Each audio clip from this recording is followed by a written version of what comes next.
They say when a young American man from coastal Florida drove a truck packed with explosives into a hilltop restaurant in Syria in May 2014, FBI agents scoured his online postings and interviewed his contacts in Florida in a scramble to determine who, if anyone, might try to launch a similar attack inside the United States.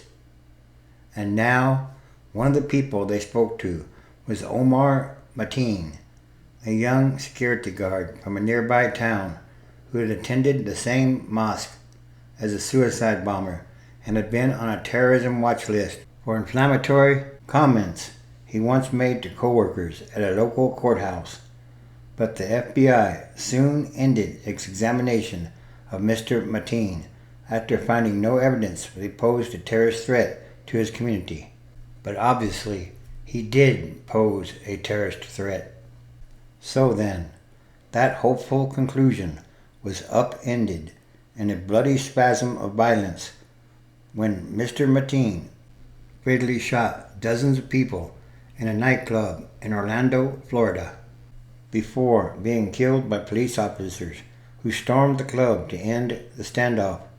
The horrific events at the Pulse nightclub left 49 dead and have left family members, neighbors, and federal investigators trying to piece together clues about what might have led Mr. Mateen, 29, to carry out such unspeakable violence.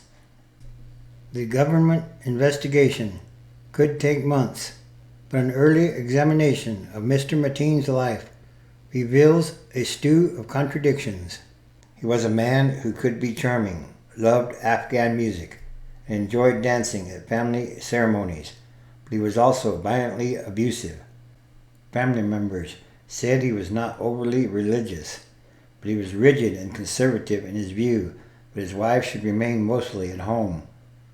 The FBI director said that Mr. Mateen had once claimed ties to both Al-Qaeda and Hezbollah, two radical groups violently opposed to each other.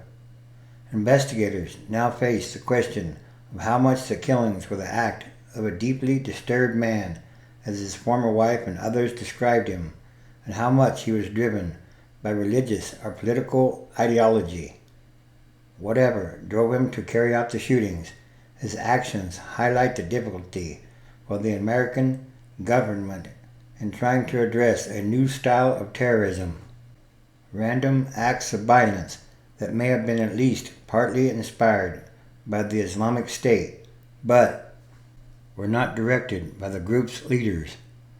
Unlike Al-Qaeda, which favors highly organized and planned operations, they say that the Islamic State has encouraged anyone to take up arms in its name and uses a sophisticated campaign of social media to inspire future attacks by unstable individuals with little history of embracing radical Islam. President Obama said that there was no evidence that the Islamic State actually directed the attack, which would make Mr. Mateen's case. American officials have said that those under surveillance in the United States for possible ties to the group usually have little terrorism expertise or outside support, which makes thwarting an Islamic State-inspired attack less like stopping a traditional act of terrorism and more like trying to prevent a shooting at a school or movie theater. Federal investigators are now left to sift through disparate clues in search of any clear motive for the mass shooting.